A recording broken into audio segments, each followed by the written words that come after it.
The situation of older single women can be linked to a gambler's mentality. They've faced losses in the past and are hoping for a chance to win it all back. Today, I want to talk about one of the most significant challenges for older women: having children. I used to hear that older women couldn't have kids, and I thought that was a bit harsh. But after witnessing a colleague who is 36 and recently had a premature baby, I've come to realize just how high the risks are for older women trying to have children. She struggled with extremely high blood sugar during her pregnancy and was hospitalized 3 times. Ultimately, she still gave birth early, and her baby had to stay in an incubator for a full 2 months. In the office today, we were discussing her situation, which opened my eyes to the real risks that older women face when it comes to childbirth. Many of my male colleagues have told me they would hesitate to marry an older single woman because they worry about the risks associated with high-risk pregnancies. If something goes wrong, it could burden their family, and his relatives might even blame her family, suggesting that the issues stem from her having a child. Can you imagine the guilt she would carry for a lifetime? And what if she can't have children at all? They might conclude that it's better not to marry older women. Lately, I've been reflecting on the mindset of older single women. It appears they adopt a gambler's mentality. Having lost in the past, they feel compelled to take one more gamble to turn things around. This is reminiscent of how people approach stock trading and investments. Many women in the marriage market are betting on finding a rich, handsome partner while they're still young. In this game of timing, men often hold an advantage because even if they're not wealthy, they have a longer reproductive window. They can stretch out their timelines, first acquiring resources and then using those resources to attract a woman's youth. What does this mean? It means that men often date casually while focusing on their careers. Once they establish themselves, everything tends to fall into place. Even if their careers don't take off, as long as they accumulate some wealth or gain a certain social standing, they can still attract younger partners. The reality is, as long as a man has resources, he can find a young and attractive woman. Even if he doesn't, at around 40, it's not too difficult for him to meet women aged 25 to 30, whether at work or school. But women can't do the same. Their bargaining chip, youth, is inherently limited due to their shorter reproductive timeline. This has nothing to do with money. Whether a woman is wealthy, beautiful, emotionally intelligent, or a good person, she faces the same challenge. Her options are dwindling. With time as the wager, the stakes she lost before can't be reclaimed. Those who find themselves in the red and have an unbalanced mindset often seek to win back what they've lost. That's why they tend to opt for riskier choices that promise greater rewards. Their expectations of a partner don't diminish. Instead, they often increase to make up for lost youth. Women with a gambler's mentality don't consider cutting their losses. They're not looking to minimize their costs. Rather, they want to find someone who can help them recover their lost time and resources. Consequently, older women often have higher expectations of men compared to younger women, including expecting men to spend more on them.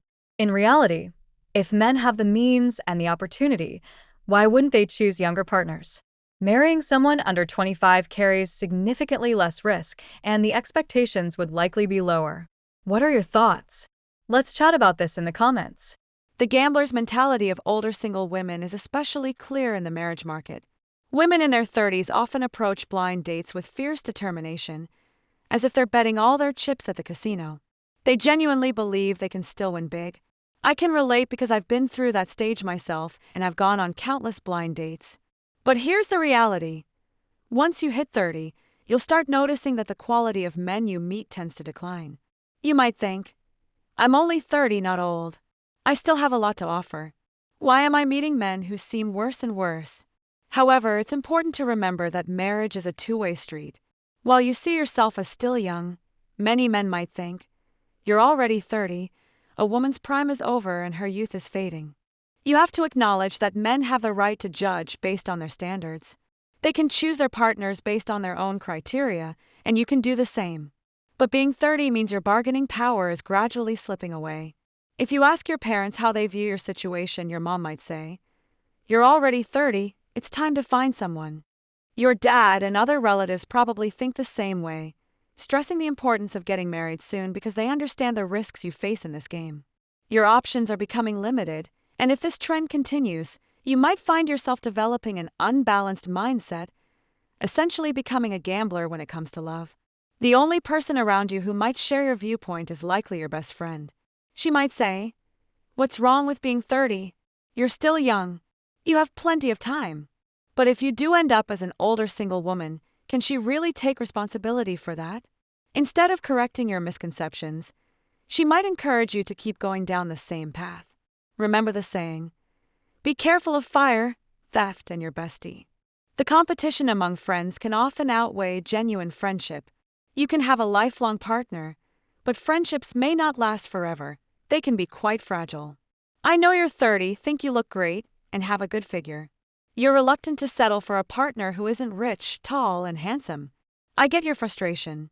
But if you continue to wait for your ideal partner, you might find yourself still dating at 35, only to realize that the man you liked at 30 has already moved on and married. Once you pass 35 and still find yourself in the dating pool, you might think, "I'll just look for someone between 36 and 40, only to discover that many won't even consider meeting you. After 35, the men who show interest might be in their 50s or 60s.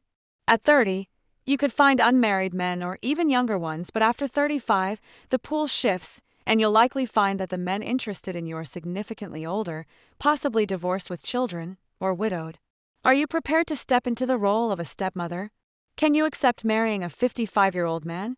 You might feel even more frustrated thinking, "I'm only in my 40s. I can still turn this around. Why should I settle for someone nearly 20 years older?" At this point, the temptation to gamble becomes stronger, even if you have fewer chips left.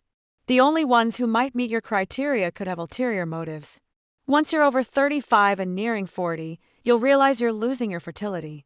At that stage, your dating options will further diminish. For instance, at 30, you might consider men aged 27 to 35, but by 40, your acceptable range might extend from 40 to 60. Some older single women might refuse to accept this reality, but it is what it is. Once you surpass this age, you'll find that the men available to you typically fall within that age group. When you were younger, your acceptable age range might have been 5 to 7 years, but by the time you reach 35 or 40, you might find men up to 60 interested in you. While you can choose not to engage with them, you must realize that a woman's reproductive value holds significant weight for many men.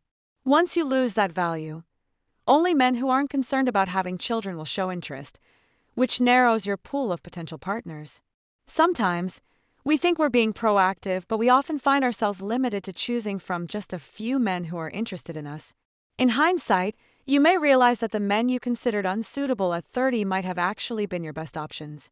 So, women, don't waste your youth, and don't treat marriage like a gamble.